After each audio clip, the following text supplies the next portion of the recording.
easy solution. Right. Well, and it is a really great way to kind of put two things together, getting some education and get your exercise in at the same time. I mean, I love to watch podcasts while I'm working out on the treadmill or outside, and we like to walk and talk as well.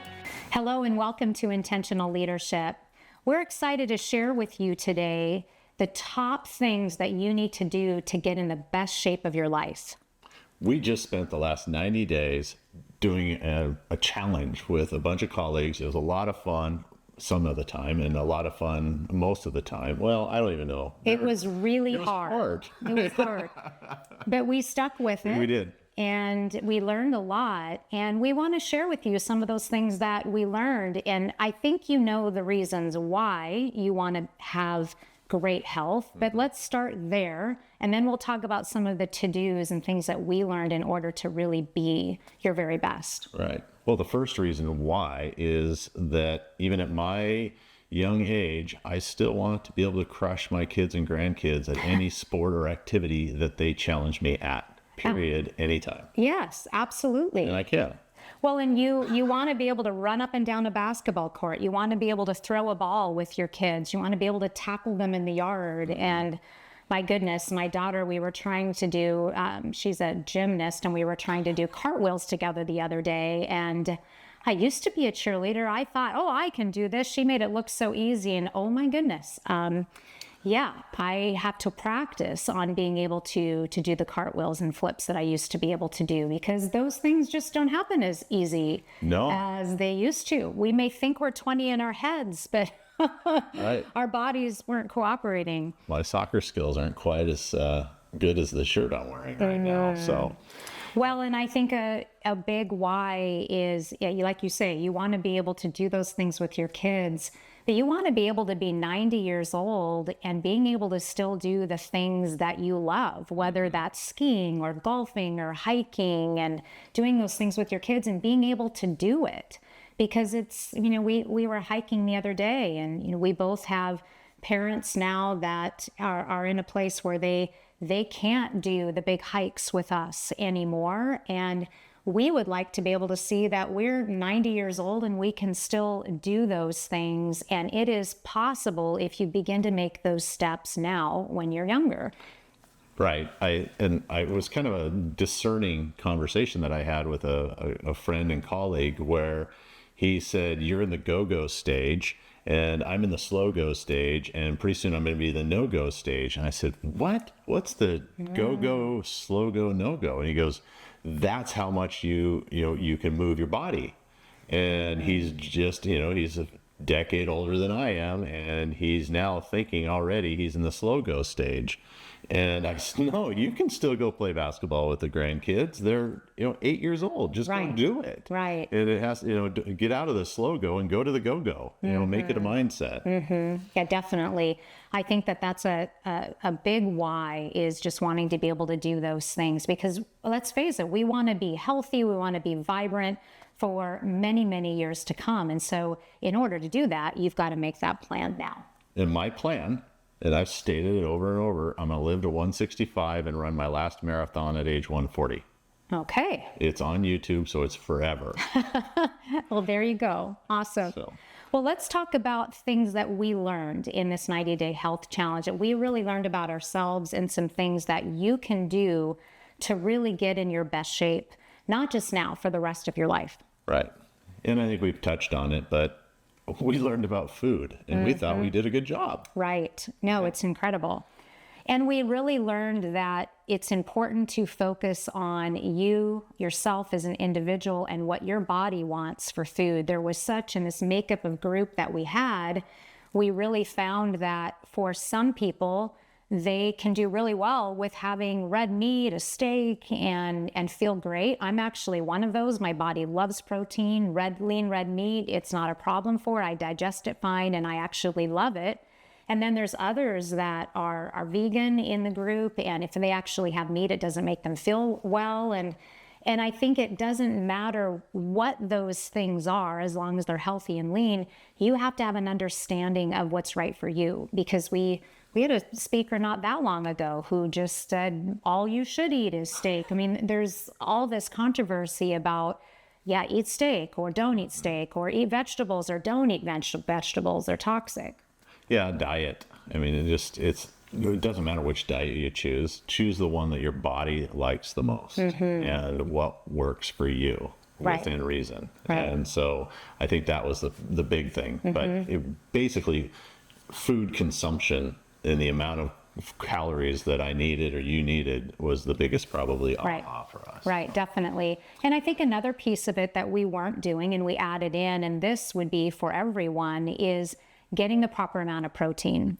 Because as you age, you do begin fighting against this battle. It does become an uphill battle because as you age, you start to lose that bone strength, and muscle strength naturally begins to decline after the age of 40. So you need to be doing things to help that. And with foods, you can do that by getting more protein. And a good rule of thumb is just to have protein each day in grams that matches your body weight. That was a big deal for us. And we actually had even a little bit more protein than that as we did this challenge, because I think that they felt if you can rev it up a little bit higher than when the challenge is done, even if you come back a little bit, that, you can get to that place where you can sustain it. Right. And along with that is identifying what supplements that your body may or may not need. Right now there's so many trends. Everybody needs this, that, and other. Right. Some are great and some your body needs, but Sure. you just learned one of them that you were just told you got to do this. Yeah, definitely. And it was creatine. I mean, that's just a big thing right now. And literally, it seems like everybody you talk to, it's, oh, you've got to have creatine. You've got to have creatine every day. You've got to add this in. Well, that's not the only thing that you're hearing. You're hearing other trends as well. And so often we hear, oh, you need to do this. I mean, I know when bulletproof coffee came out and the MCT oil to take. I mean, I was doing that and I was feeling ill and my body did not like that. So, and with creatine, I wasn't really noticing any results, but then I got some lab work and I talked to my functional medicine doctor about it. And she said, actually, I've had patients where it's really affected their kidneys negatively. So she actually recommended, based on my labs, that I didn't need to have that. She actually recommended that I didn't use creatine. She actually had recommendation for something else to enhance muscle growth if that's what I wanted to do. So, and that doesn't mean if you're taking creatine that you should stop. But I think the main thing that we learned, and Dr. Peter Attia says this too, I think really well, is know the reason behind why you're taking each supplement. And test. Yeah, if you're taking a supplement, pause for a moment and ask yourself why you're taking the supplement. What is the purpose? What are you trying to give your body or correct in your body? And can you measure it? So like you said, test.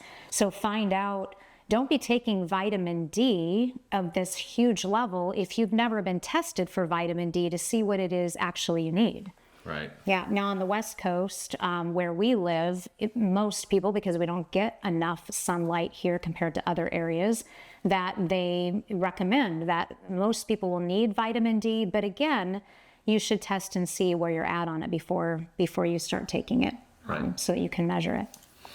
So, I mean, creatine just reminds me that it's like 1985, it was popular. Oh, really? And, Don Johnson's out there with his white sport coat. It's like, things go full circle because white jackets are back. But, so yeah, just be careful what it is that you're putting in your body, because it may or may not be good for you. And, you don't want to break out in hives either. So, every body is different. Yes. I think that's certainly what you need to do, is listen to your body. And what I mean by that, because other people talk about that and will say, the body wisdom, your body knows what it needs, but you need to be able to tune in and figure it out. And what we mean by that is, if you are finding, say that you're not getting a good night's sleep, or you're finding that your heart rate is raised, or you're finding that you're bloated and gassy, it may likely be the foods that you're taking in. So look at what it is that you're eating and track when you're feeling really well after a meal, or when you're not feeling so well after a meal. What are those foods that your body likes? And how do you know your body likes it? Well, if you're eating food your body likes, you should feel good after a meal. You should feel satiated. You should feel energy. You shouldn't go into a slump. You shouldn't feel bloated and gassy. You shouldn't feel nauseous. And so looking at those things, like as we've tested what our body likes and what it doesn't like. I mean, I know my body loves lamb. My body loves salmon. I mean, I tend to have really good nights of sleep after those foods. And opposite for me is if I have anything with heavy oils. Where did we get from that wonderful food truck the other day? Right. But it was like another oils, a lot of oil in the food that very, very good. But Pancit from the Filipino shop. Yes. Yeah, and so good. But it's the oils in that, something in that dish my body just doesn't like and doesn't process well. How about for you? I have a feeling it's the canola oil that is right. A lot of inexpensive type places. Yeah, that's true. How about for me? Food-wise, yeah. What have you discovered? It doesn't impact me at all. I can do whatever I want and eat whatever I want whenever I want. Yes. And it doesn't have any impact. Well, this is what Graham has learned. So you can learn from him that, and if you have a spouse or significant other who doesn't really know how to listen to their body, you can help them. I mean, like, for example, anytime that Graham has ice cream, dairy of any kind, a wine, that he gets very stuffed up and congested and actually sounds like this when he talks. And it's like, honey, I think you're allergic to dairy. I think that you're allergic to the sulfates in that wine. I think you're sensitive to that. So we can help each other that way. I suppose, yeah. And the other one that, if you are having those, it's not just getting congested, but you have aches and pains. If you're eating the wrong foods and you're bloated or you're inflamed or your body, your joints hurt, your knees, your hips, whatever it is. And it's not just, so you can't move. Right. And so I know we heard from a lot of people that they felt freedom. One guy, his shoulders worked again after a decade. And he hasn't been able to use his right shoulder specifically forever. But he changed his diet for 90 days, and he's lifting weights over his head again. Yeah, so incredible. And the reason for that, if you don't know, is that the foods that you're putting in your body are either anti-inflammatory or inflammatory. If you're eating foods that your body doesn't like, then it's creating inflammation in your body, which then is creating these aches and pains, can cause arthritis, can cause other disease, autoimmune. But if you're eating the foods that your body likes, it's actually helping your body regenerate and that digests well for you. It's going to build your immunity. It's going to prevent you from, it's going to heal some of these things that you may be facing and also prevent other illness. So a wonderful reason to be really looking at what you're putting in your body. Right. And if we can take some of these brand new or newer type research articles that are going on right now, the foods that we put in and the calories, the types, all of this, it could potentially have an impact on Parkinson's, Alzheimer's, and some of these, quote, aging diseases that are prevalent in society today. And so if we can, kind of cut it off at the pass, get to it early, then we can postpone them or eliminate them altogether. Right, exactly. And I think that ideally you want your foods to provide everything that you need, but as you were talking about testing earlier, one of the things we really learned that you need to do to make sure that you're living in your best health is to get your body tested, to get lab work done, to find a doctor or functional medical doctor that you trust, that you can get lab work done. And there's so many good ones out there right now. And you can actually test to see how your body is functioning, where you have levels in your body that you need to improve, what your cholesterol looks like, how your heart is functioning. There's so many different things. And if you can test for that, then there's some things that you may need to add. And most of the time it can be done through supplements. Sometimes there will be medication even for a short period of time. But if you don't know what's going on in your body, then you can't fix it. And if there's an issue that you need to deal with that's beyond just eating well, then finding out what that is can make all the difference. Right. We definitely need to test. None of this needs to, should be done without having some sort of input from a doctor and testing and all of that. We're not suggesting that. And I was talking just this last week with a recovering urologist, and I said, what a recovering urologist. And he decided that wasn't for him anymore. And so he's, helping people, specifically men, because he saw so many issues with people men coming in with these symptoms or problems or sicknesses and illnesses that could have been prevented. And so he's now no longer technically a urologist, and he's helping men try and just live a healthier, longer, more vibrant life. Oh, that's great. Wonderful. Another thing that we learned, and you've heard us say this before, it's get your body moving. Exercise is so critical to your health. And this, 20 minutes, 3 times a week that the American Heart Association used to recommend, it's just simply not the case. And what has been found out is that exercise is absolutely vital to your well-being now and for the rest of your life. Right. That you really need to be moving every single day. That sedentary is what's killing people today. Sitting is the new smoking, as they say, that you really need to be getting up and moving throughout the day, not just exercise once a day, but not having your body just being in a sedentary position for hours and hours and hours during a day, but actually getting up and moving. Right. My recommendation would be to subscribe, download all of our content, and then go for long walks and just listen. Yes. There you go. That's an easy solution. Right. Well, and it is a really great way to kind of put two things together, getting some education and get your exercise in at the same time. I love to watch podcasts while I'm working out on the treadmill or outside, and we like to walk and talk as well. And talking about getting your body moving is one thing, but another thing that we really learned is that it's really great just to get out and walk and to be moving and doing all of these things like having, say, a stand-up desk, having walking meetings, those little tips and tricks, but that you really need to be getting in some hard exercise where you're getting your heart rate up into that cardio space so that you're really working your heart and helping to improve its function, and that you need to do that on a regular basis. Right. You need to push your heart. You can't just have it sit there. So get into the different zones and find out what's appropriate for you where you are. Right. And just start. And just go, and you'll improve. You'll exactly. Yeah. Yeah. We both run, and that's how we find that helps for our cardio.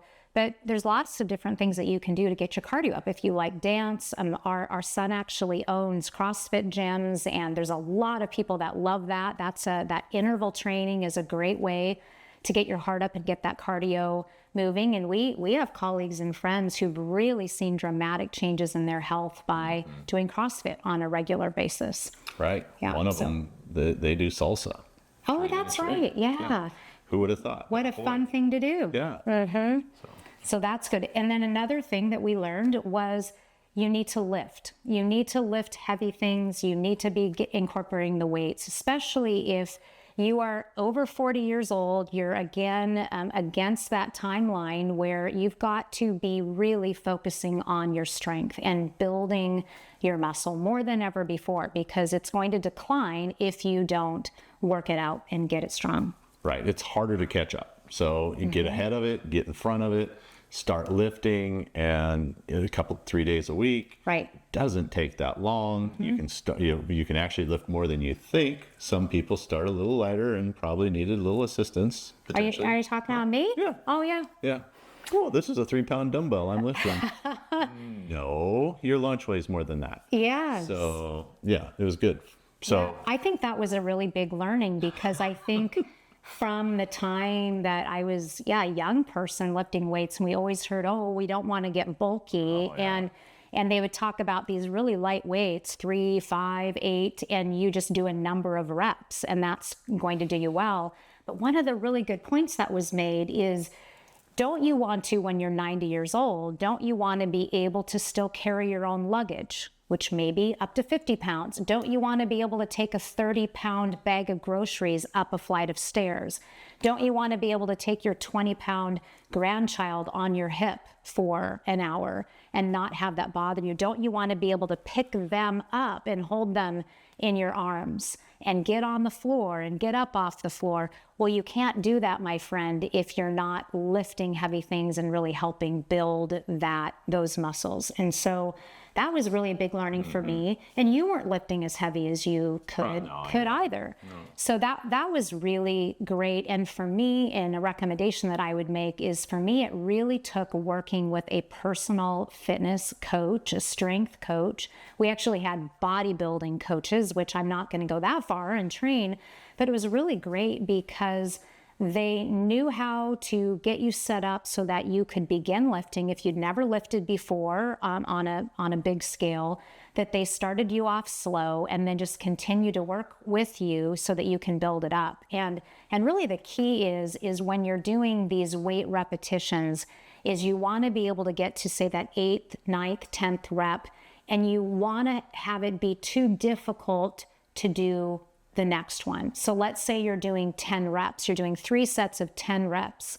And by the time you get to that 9th and 10th, you can hardly do that lift. And then you know that you've got the right weight.